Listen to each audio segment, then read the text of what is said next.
नमस्कार, कैसे हैं आप लोग?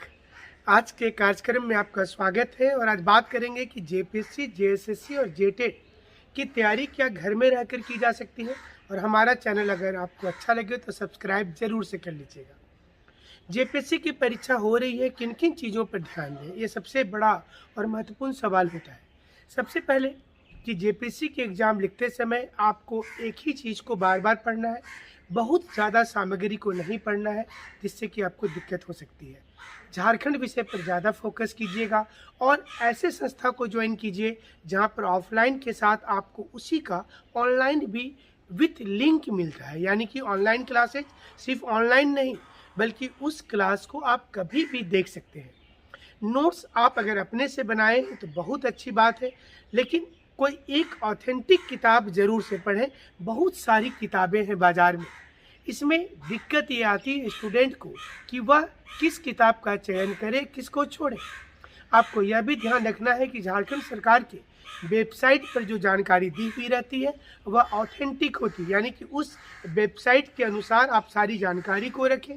और इसके साथ साथ एनसीईआरटी का अवलोकन जरूर कर लीजिए। क्या सिर्फ झारखंड विषय पढ़ने से काम हो जाएगा? ये सवाल सभी लोगों के जेहन में आता है।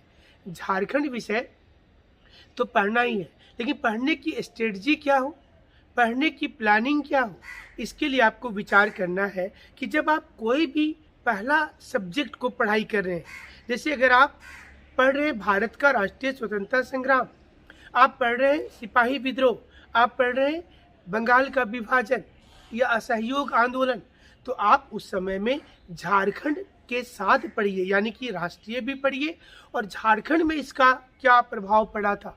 आप सिंधु घाटी सप्ताह, मौर्य काल, गुप्त काल पढ़ते हैं, तो झारखंड में क्या इसके अवशेष हैं, क्या झारखंड में इसका कोई प्रभाव था। इसी प्रकार से अगर आप भूगोल की पढ़ाई कर रहे हैं तो आप भारत की मिट्टी पढ़ते हैं तो झारखंड की मिट्टियों को भी साथ में समझेंगे। भारत का कृषि और झारखंड की कृषि साथ में समझेंगे। भारत का मानसून, झारखंड की मानसूनी जलवायु को समझेंगे।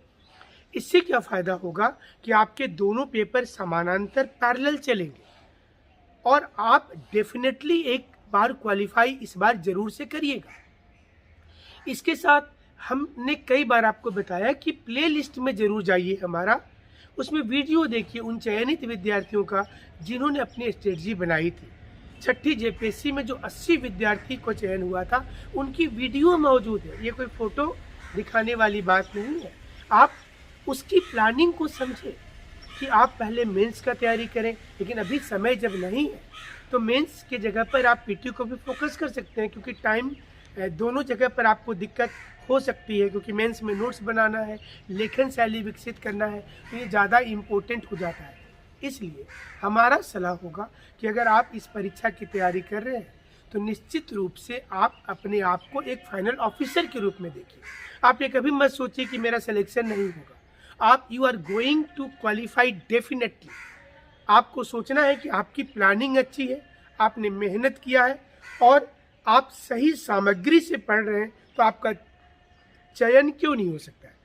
हमने आपको कई वीडियो के माध्यम से दिखाया था और जो प्लेलिस्ट में भी दिया हुआ है कि जैसे ग्रुप डी में नौकरी करने वाले अरुण महतो का चयन हुआ, लातेहार के गौतम पाठक जो कंप्लीट ब्लाइंड हैं उनका चयन हुआ, धनबाद के संजीव कुमार सिंह जो इस वक्त में योजना पदाधिकारी हैं खूंटी में, खूंटी के रहने वाले रोशन कुमार जो ग्रामीण परिवेश से थे। इसी प्रकार से प्रदीप प्रणव का डीएसपी में हुआ। अपनी जैसे स्कूल में टीचर रहते हुए क्वालिफाई नीतीश कुमार ने शिक्षा सेवा में किया, अतुल कुमार ने किया, अशोक कुमार ने किया। और हम स्वयं जब प्रशासनिक सेंटर में गए तो सारे विद्यार्थियों ने हमारा काफ़ी सम्मान किया और 326 में से 326 विद्यार्थियों ने कहा कि हमारी यूट्यूब वीडियो ने काफ़ी प्रेरणा दिया। क्या आपको भी प्रेरणा मिलता है? तो आप कमेंट जरूर करिए। हम आपको ये बता दें कि आपको स्ट्रेटजी, आप अपने आप एक अलग है, आप दूसरे से अलग है। कितना घंटा पढ़ना है ये आपको सोचना जरूरी नहीं कि कोई एक बच्चा 18 घंटा पढ़ता है तो आप भी पढ़ें।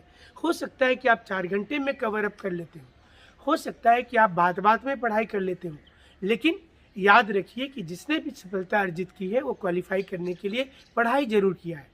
आप एक अच्छा टीम बना लें, एक अच्छी सर्किल बना लें, जिसमें आप सिर्फ बातचीत पढ़ाई की करें। और जैसे ही कोई आप न्यूज़ सुनते हैं खूंटी के संबंध में, धनबाद के संबंध में, कोयला खदान को लेकर के कोई एक्ट की बात होती है, जल विद्युत परियोजना की बात होती है, डैम की बात होती है, कोई साइट पता चलता है स्वर्णरेखा नदी के किनारे, तो उस वक्त इमेजिन जरूर कीजिए कि जैसे स्वर्णरेखा नदी कहाँ से निकलती है, किस किस डिस्ट्रिक्ट को क्रॉस करती है, कहाँ पर समुद्र में जाकर के मिलती है, इसकी लंबाई कितनी है, किस प्रकार की ये नदी है। इसी प्रकार से कोई साइट नज़र आता है दामोदर के किनारे, कोयला का कोई साइट मिलता है, तो आपको पता करना है कि कोयला किस काल में बना है, झारखंड में कोयला आखिर क्यों पाया जाता है, गोंडवाना काल क्या था। तो जब आप रिलेशन बैठाने सीख जाएंगे किसी भी चीज़ों के साथ में, कभी गवर्नर के डिसीजन आते हैं तो गवर्नर की क्या शक्ति हो सकती है, क्या गवर्नर की शक्ति कहीं कहीं पर प्रेसिडेंट से भी ज़्यादा है, क्या मुख्यमंत्री के कार्य ये हैं, सचिवालय कैसे काम करता है। अगर इन चीज़ों को आप मिला करके कीजिएगा तो आप डेफिनेटली पास करेंगे। और यही स्ट्रेटजी आपकी होनी चाहिए, आपकी यही प्लानिंग होनी चाहिए। ये हम आपको हमेशा से बताते रहे और उम्मीद योजना क्षेत्र से भी आप अपनी तैयारी को कर सकते हैं। कोई एक करेंट अफेयर्स के लिए रेगुलर मैगजीन देखिए, लेकिन उसे लिंक कीजिए। अगर आप लिंक नहीं कीजिएगा तो फिर नुकसान हो जाएगा आपको। और जेपीएससी की तैयारी जो लोग कर रहे हैं उनका जेएसएससी जेटेट में चांस बनता है, लेकिन ये दुर्भाग्य है झारखंड का कि जेटेट परीक्षा टाइम पर नहीं होती है। जिनका एग्जाम हुआ है उन्हें नौकरी नहीं मिलती है और जेएसएससी का हर मामला कोर्ट में चला जाता है। एक बहुत ही अच्छा मैसेज हमारे पास एक व्यूअर ने भेजा है कि झारखंड में किसी परीक्षा की तैयारी करने के लिए सिर्फ 3 चरण नहीं बल्कि अनेक चरण। सबसे पहले पीटी, फिर मेंस, फिर इंटरव्यू, फिर मामला चला जाता है धरना में, धरना के बाद लाठीचार्ज में, लाठीचार्ज के बाद हाई कोर्ट में, इसके बाद सीबीआई के पास, फिर निगरानी विभाग के पास, और इस सब में जब आपका चयन होगा तब जाकर के आप सेलेक्ट होंगे। बात थोड़ी व्यंग में है लेकिन एकदम सही है और झारखंड में ये चीज़ें नज़र आती हैं, झारखंड में ये तमाम चीज़ें नज़र आती हैं। तो आपको हम बता दें कि एग्ज़ाम की तैयारी अगर आप कर रहे हैं तो आपको अपने आप को हौसले के साथ रखना है। ये सोचना है कि आपकी अगर सिलेक्शन नहीं हो रही है तो हज़ारों लोग इससे इफेक्टेड हैं और निश्चित रूप से आपका एक दिन चयन होगा, क्योंकि छोटी सी एक धागा होती है चयन होने में और नहीं होने में, और आप चयनित के मार्ग में हैं। थोड़ा सा आपको मेहनत करना है और हमें लगता है कि इस वर्ष आपका होगा और आप पास ज़रूर से करेंगे। हमारे साथ ऑनलाइन ऑफलाइन में भी जुड़ सकते हैं आप क्लासेज में, हमारा स्टडी मटेरियल मंगवा सकते हैं, रांची जमशेदपुर में ऑफलाइन क्लासेज कर सकते हैं। इसके साथ ट्विटर में विनय कुमार सिंह 1510 पर हमें फॉलो कर सकते हैं। टेलीग्राम चैनल vinayisacademy.com में जुड़ सकते हैं, या हमारा वेबसाइट है vinayisacademy.com। विनय IAS अकेडमी के साथ जुड़े रहने के लिए आप सभी का शुक्रिया और हमें सब्सक्राइब करके रखने के लिए बहुत बहुत धन्यवाद।